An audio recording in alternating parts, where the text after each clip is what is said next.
Today I want to talk about something that almost every person on earth has experienced at some point in their life. Being hurt by someone they trusted. And perhaps even more painful than the hurt itself is the question that follows. Why? Why would someone who said they cared about me do this? Why would someone knowingly cause pain? Why would someone betray trust, lie, cheat, disappear, or walk away without explanation? For many people, those questions become an obsession. They replay conversations. They revisit memories. They search for hidden clues. They wonder if they missed a warning sign. And eventually, many people arrive at a devastating conclusion. There must be something wrong with me. Well, today I want to challenge that conclusion. Because sometimes the person who hurt you is not revealing something about your value. They're revealing something about themselves. This doesn't mean they're evil. It doesn't mean they're heartless. But it does mean that their decisions may have far more to do with their own emotional limitations than with your worth as an individual. And understanding that distinction can be life challenging.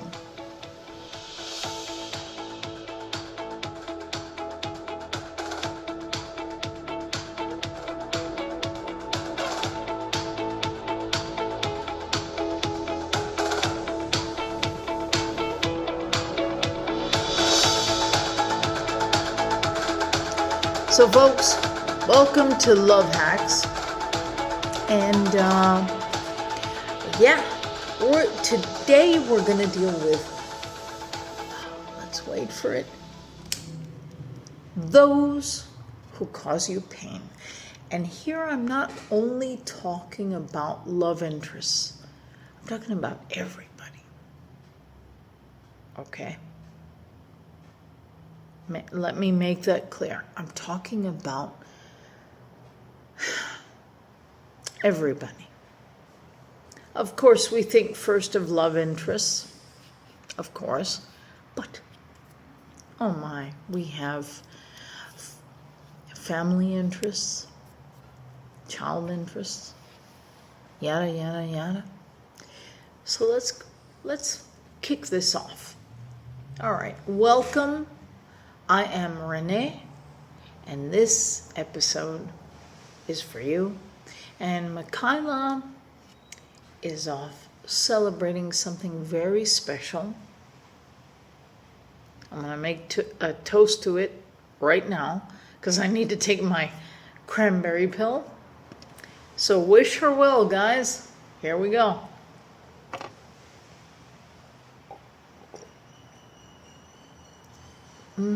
Delicious. And may that positive slurping down a cranberry pill reach her. All right? Now, let's get to it.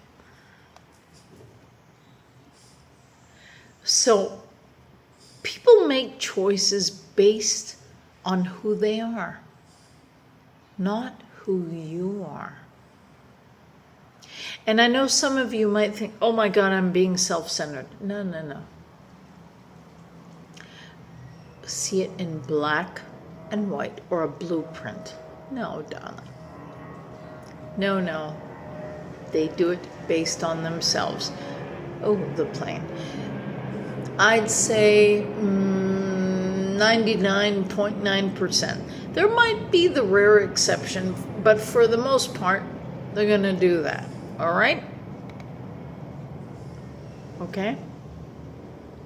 One of the biggest mistakes we make after being hurt is believing that another person's behavior is a direct reflection of us.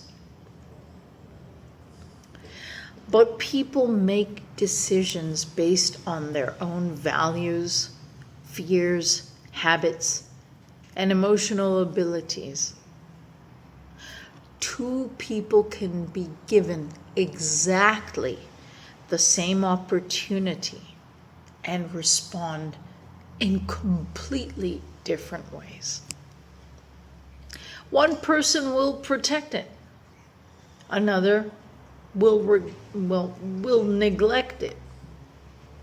Okay? One person will communicate honestly.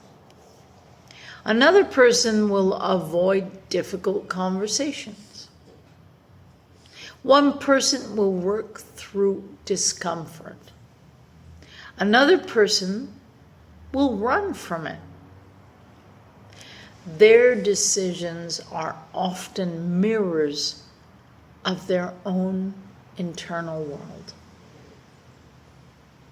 Mirrors, reflection.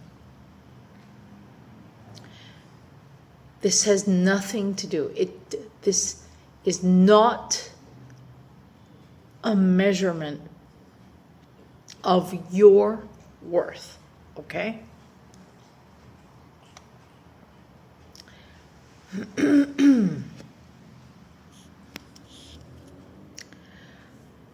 Yeah.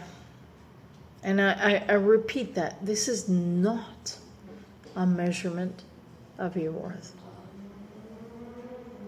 Sometimes people hurt others because they haven't developed the emotional tools necessary to build healthy relationships. Sometimes they haven't learned how to manage conflict. Sometimes they haven't learned how to tolerate vulnerability. And sometimes they simply haven't learned how to be accountable. Right there. Right there. And this information, this advice is very clear. And I'm deliberately speaking more slowly because I really want you to listen. Because often these people who attack you or hurt you, they're actually not thinking of you. I summed it up in a nutshell. I'm going to continue, but yeah. And it's hard to wrap your head around that, isn't it? So we're going to move on to something called, oh, by golly, emotional maturity. Emotional maturity is rarer than people think. And when I say people, I'm talking about both genders, many ages, and many continents. It's emotional maturity. It has no color or creed. And wrap your head around that. So, we often assume adulthood automatically creates maturity. And yes, I'm one of these people. I look at my young son, he's in his teens, but he's still not 18. And yet I look at him and I say, well, you're a man. And I'm wrong there. He actually takes it quite well. But at 14, almost 15, yeah, he's not really a man. I am wrong there. But in that instance, I sometimes do that. And it's wrong. because he still technically is, as a teenager, a child. So you people who say, hey, you're 13, you're an adult, can you please go, I don't know, take an ice cold bath or get more sleep, because you're wrong. I was wrong. I'm admitting it. Why would I admit it? I'm admitting it to help you. Don't make that mistake. Now, on the flip side, and this is not about that, but I have to mention it, if somebody is 29 and behaving like somebody who's 18, well then yes, you have a problem. Okay? So that's simple. Somebody who's 14, 15, even 18, even 19 is still green.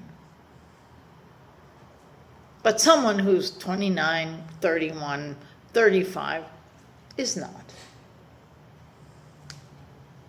I hope this advice helps. But now I'm going to focus on the emotional maturity, which is so very rare, which I gave that example. But so,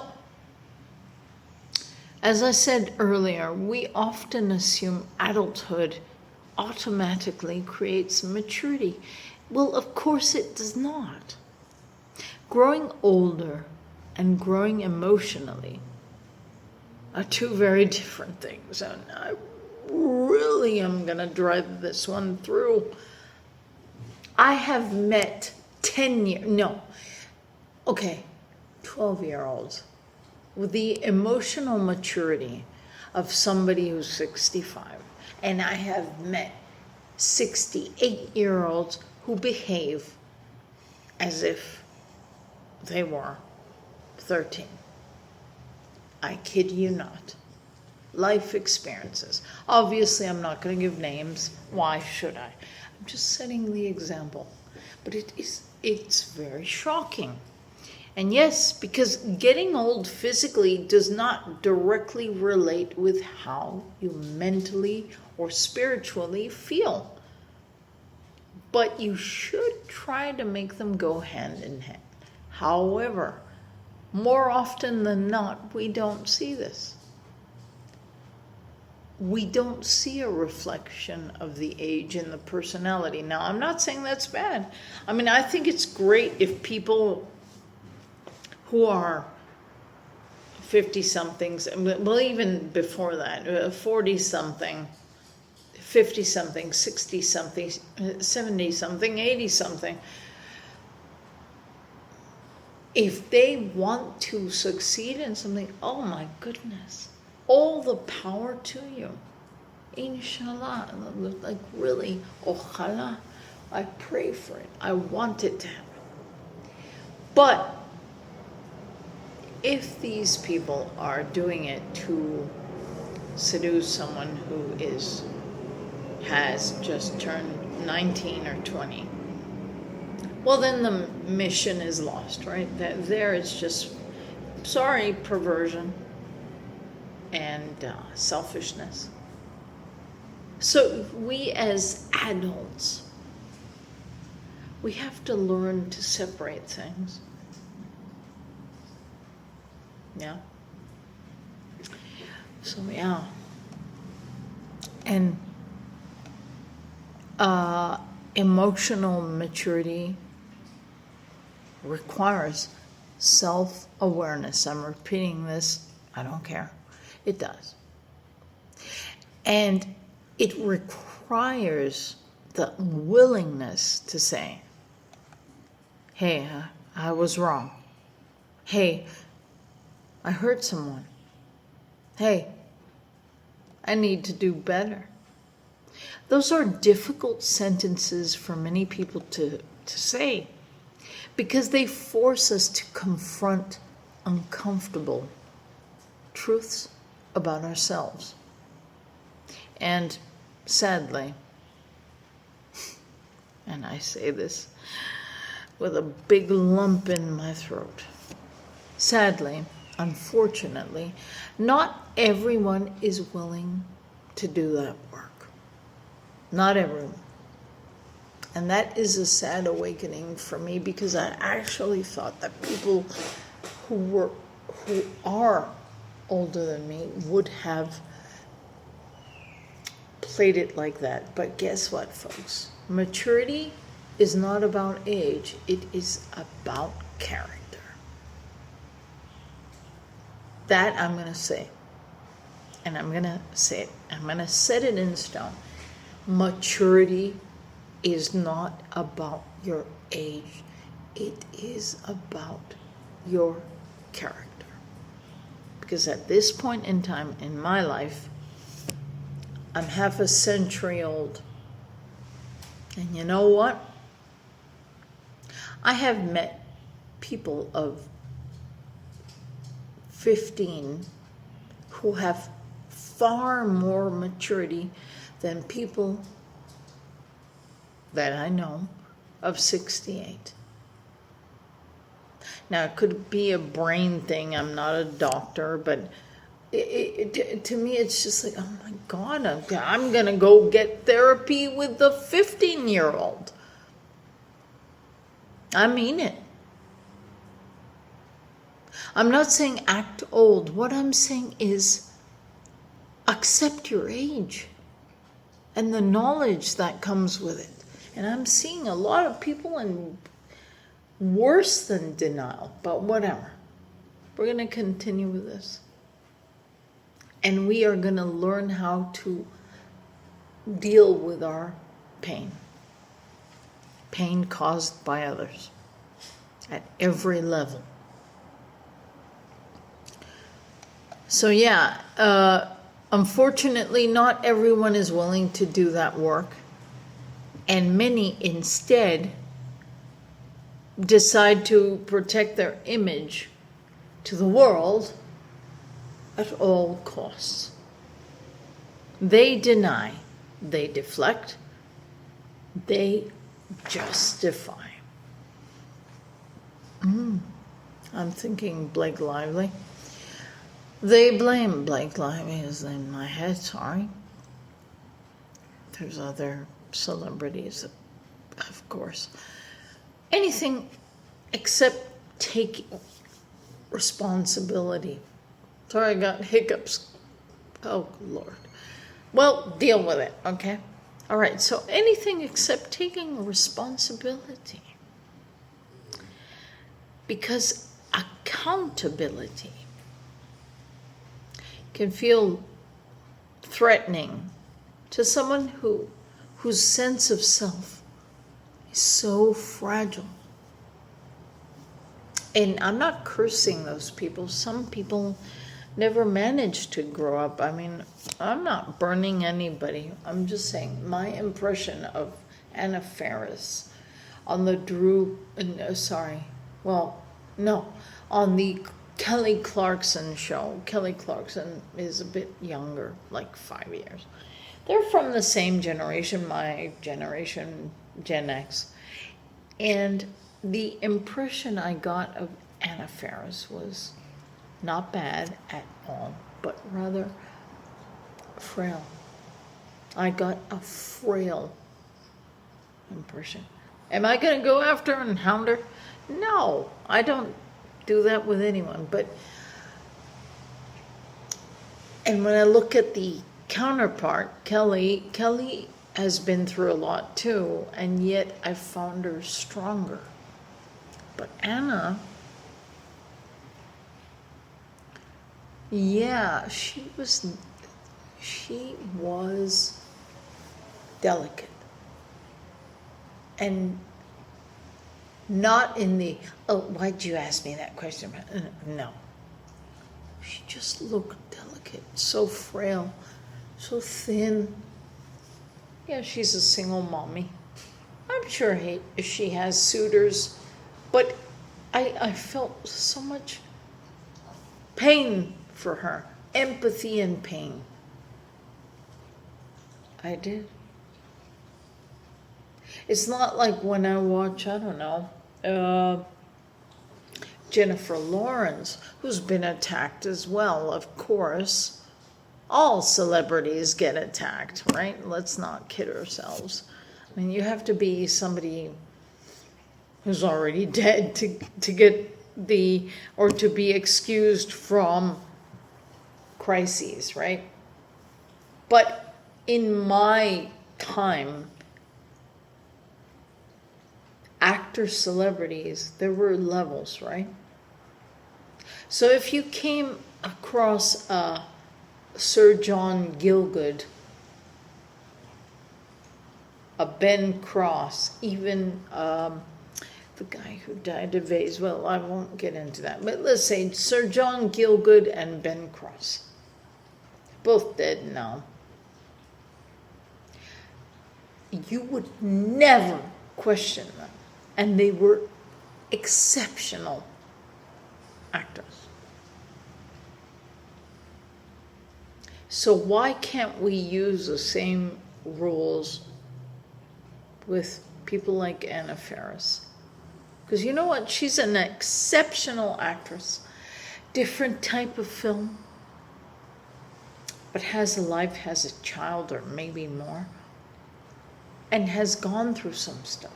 And is it our right to find out about that? No, it is not. And this is where, in love hacks, we give advice, but at the same time, through that advice, we say, hey, if the problem's not yours, to each his own, to each her own, right? Why are we gonna nose about somebody's life? What do we get out of that? I mean, we're talking about, I always mention time. Well, if you spend time checking out the life of Demi Moore, well, good luck to you. Are you her agent? Are you her chef? Are you her best friend? Have you helped raise her kids? No. So move on with your own life. You're not, even if you were in that line, okay, you'd steer clear. Where there are no problems, don't stir them up. Let sleeping dogs lie. All right, let them be. It is not up to you to fix the world. Okay? And now, there are many people who are terrified of discomfort, which I think, well, at some point in our lives, we face that. Yeah. Discomfort is part of every healthy relationship. At some point, hard conversations become necessary. At some point, disappointment becomes unavoidable. At some point, someone will have to say something that the other person may not want to hear. Healthy relationships survive because both people tolerate those difficult moments, uncomfortable moments. But some people have spent their entire lives avoiding discomfort. If something becomes difficult, they escape. If something becomes complicated, they withdraw. If something becomes emotionally demanding, they seek distraction. Avoidance becomes their coping mechanism. They're called avoidants. Unfortunately, avoidance doesn't eliminate problems. I mean, you can go to Timbuktu, but if you have a 300 million debt, Buenos Dias, unless you die, You're going to fly back and somebody is going to say, hey, you owe us that. Sorry, coughing. All right. Avoidance simply transfers their issues to someone else. And that someone else is often the person who cared the most. And oh my goodness, as I read this, I'm like, oh, just been through this. Not going to expand, but guys, take it from me. I mean, I have felt, and this podcast is about being honest. I have felt drained, and I've taken on a lot from a person and his surroundings who really just focuses on his well-being. And there are many people around him. It's not just me. He has offspring, relatives, friends. You know, I was one. And it's not all him, because I am going to say sometimes we have friends, most of them don't mean harm, but they don't get the situation and they give the wrong counsel. That happens too, where you get advised or poorly advised by somebody who has no clue what you or that person are going through. Yes, there are people like this. And sometimes they damage relationships. But yeah, I mean, when people begin to edge into that, then betrayal becomes a thing. Betrayal is often an act of escape. It's not because the other person is dying for the cheating bit or whatever. No. It's an act of escape.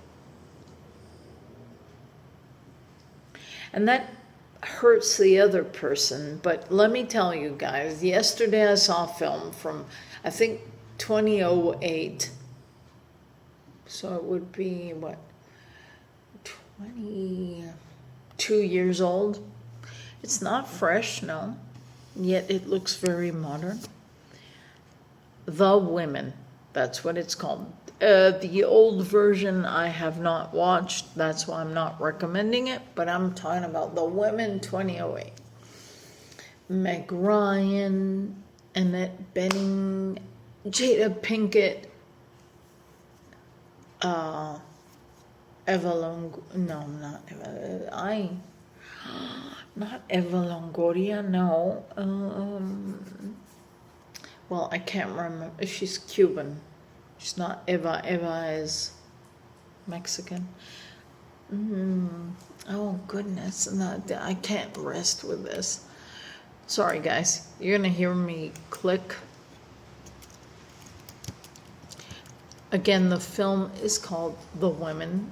It's from 2008. All right. And, oh, why did I say Eva? Eva Mendes. Okay.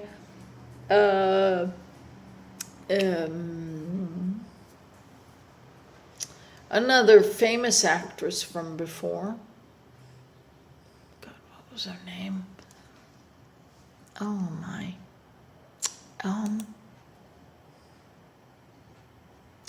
Candice Bergen. Yeah. And then the one that's really prominent is Cloris Leachman, right? Carrie Fisher, Debbie Mazar, all these great, great women. And yeah, Jada Pinkett. You know what? I really like this film because, oh, and Deborah Messing, of course. Yeah, and it's a woman film, but it's a film that men should watch as well. I'm not going to give the plot away. I'm just going to say, You know, when we go through crises, and we so often do, rather than go ballistic, we have to really sit down and say, okay, I feel bad. Oh my God, my head hurts. But am I gonna throw a major tantrum and just rip out everybody's soul? Well, no. We're not gonna do that. Right? Sorry guys if I sound tired. I am.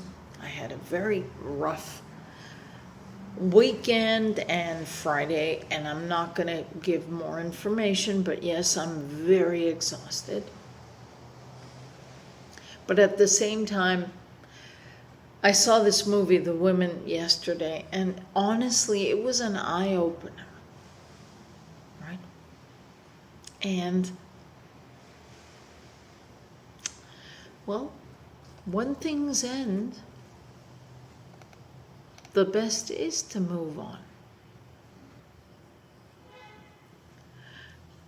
And this next bit is, hey man, stop turning your partners or your bosses or your family, stop turning their decisions into your identity. That's a biggie, because I'm not just covering love here.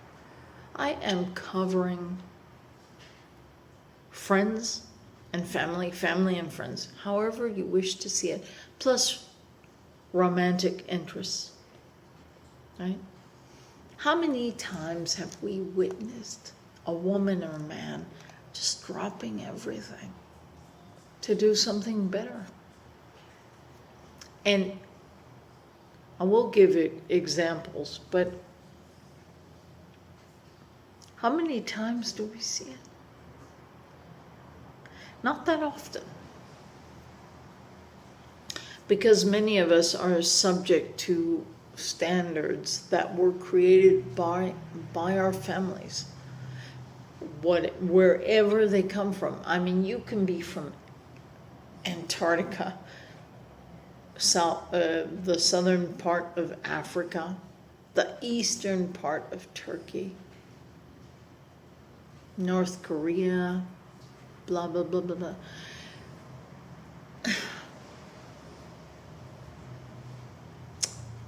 Those places do not define us.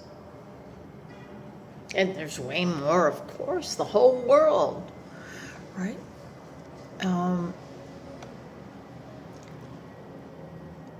We have to look at ourselves, be honest, and say, okay, what I want is the best version of me. And this is where people say, oh, you're so selfish. No, I'm not selfish. I want the best version of me, because if I have 4 kids at home, I want to be the best parent. If I have dying parents, I want to be the most caring, sincerely caring. If everything's fine, then if I like a sport, I'm going to be the best cyclist I can be, or swimmer I can be. Or if I deal with a lot of needy people, I want to be the best person I can be with them. Looking for real conversations about love, connection, and everything in between? Listen to Love Hacks, honest, heartfelt, and in 4 languages: English, Espanol, Francais, and Portuguese. Find your version wherever you get your podcast. See you soon. If I see a lot of people struggling with young issues, like if they're teenagers or whatever, well, if I'm meant to be a counselor, I want to be the best counselor out there. Yada, yada, yada. But sincerely. If I like flowers and plants, I want to be the best florist I can be. If I like walking dogs, I want to be the best dog walker. If I like dancing, especially cha-cha-cha, I want to be the best cha-cha-cha dancer I can be. So what happens is we have to focus on what we love and excel in it. And no, I'm not saying you're going to be in Hollywood or in Shanghai, okay? But the gratification you're going to get will surpass any unrealistic desire.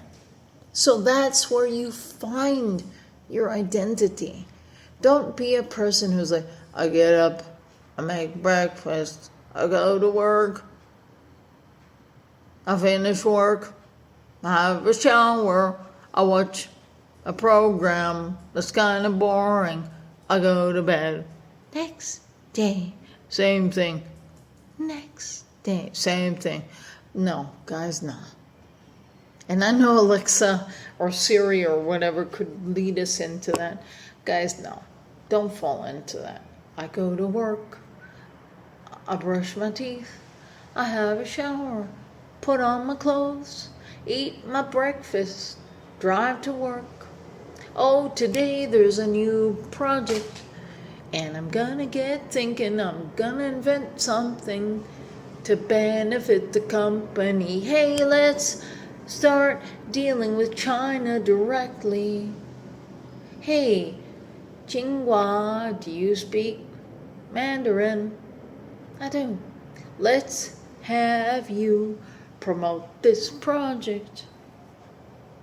Blah, blah, blah, blah. Watch Project Hail Mary, people. Great film.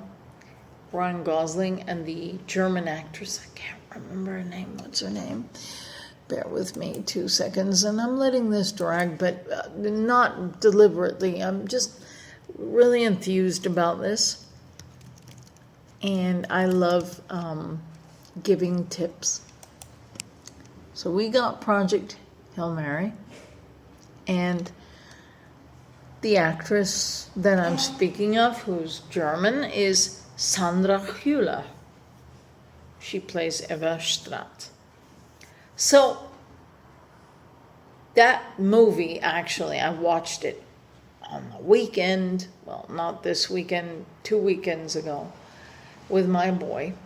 And you know what? We were pleasantly surprised. Recommend this movie big time.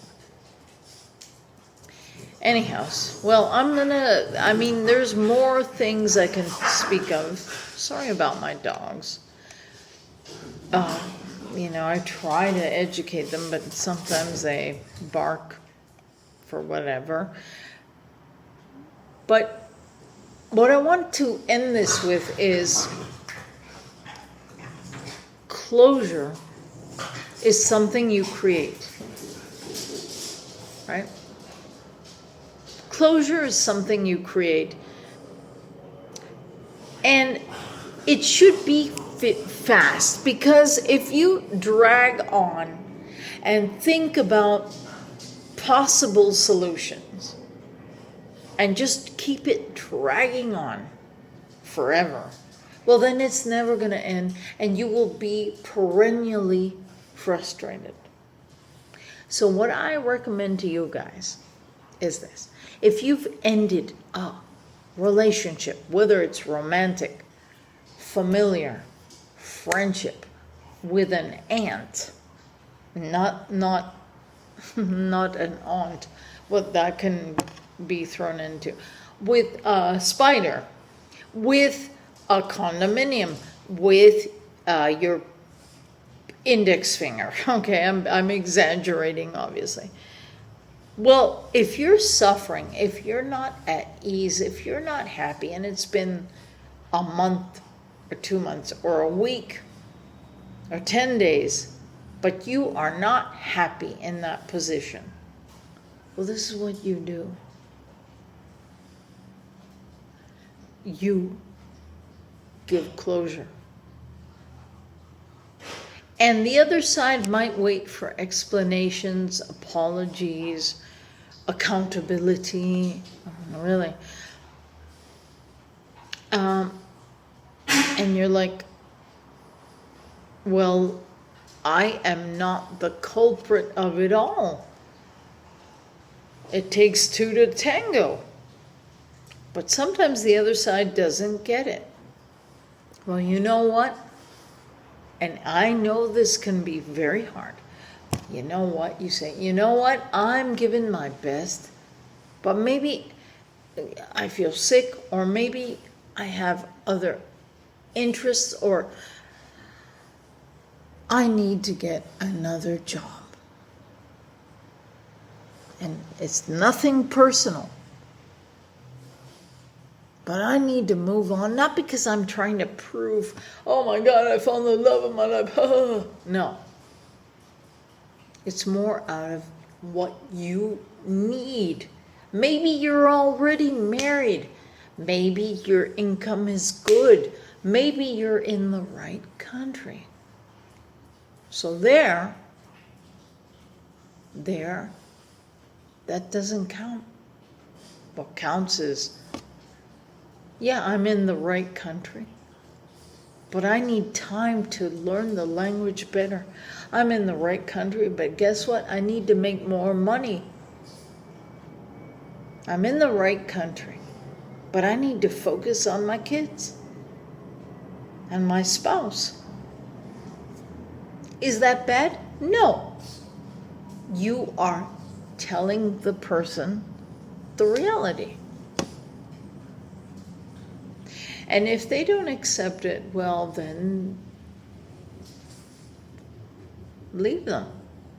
And that is very hard. But sometimes we have to do that. When the person does not respect your beliefs, your space, your work limits, your life limits, your life in general, when they don't respect that, and you've tried to set boundaries, well then, you don't need to go to war, people. You just say, you know what? This is the end. Like the Adele song. This is the end. Close your eyes and count to 10. Well, okay, I'm dramatizing it, but this is the end. I'm done with this. I don't hate you. But you know what? This is my life. You have your life.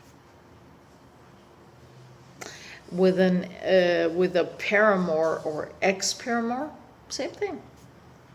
Hey, you and I were boyfriend and girlfriend for 6 years, and now you want to be a woman? You and I were boyfriend, girlfriend for 6 years, and now you met another woman you want to marry? Well, in the two scenarios, what are you going to do? Are you going to fight for a person who's dropping you for something else? Or someone else? What if it were a something?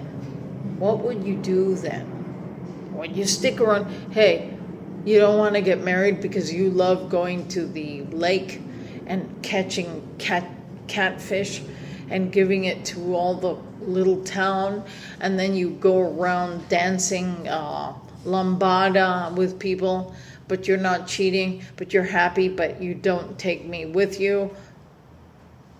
Hey, even that situation, hey, you person, you go out there catfishing, then you get off your boat and you dance lambada, even with men, and you're not doing anything wrong, and you drink a bit of alcohol, but you're not bringing your partner or telling her or him about it. Hey, if that's a constant, then hey, finito. So with the other examples as well, right? So we as people, we have to know how to identify the pain inflicted upon us. Sometimes we can do self-harm, of course. And I'm not going to delve into that. I'm just going to say, okay, sometimes we cause our own pain. But many times others hurt us. And we try to blame ourselves. And you know what, guys? No. Don't do that. Recognize when you have been wrong. Okay? But when not, oh my gosh. Guys, sorry. When not, you have nothing to apologize for. Nothing. Okay? Again, my apologies for the... I have dogs. I love them, but they are unpredictable. And that's life, though.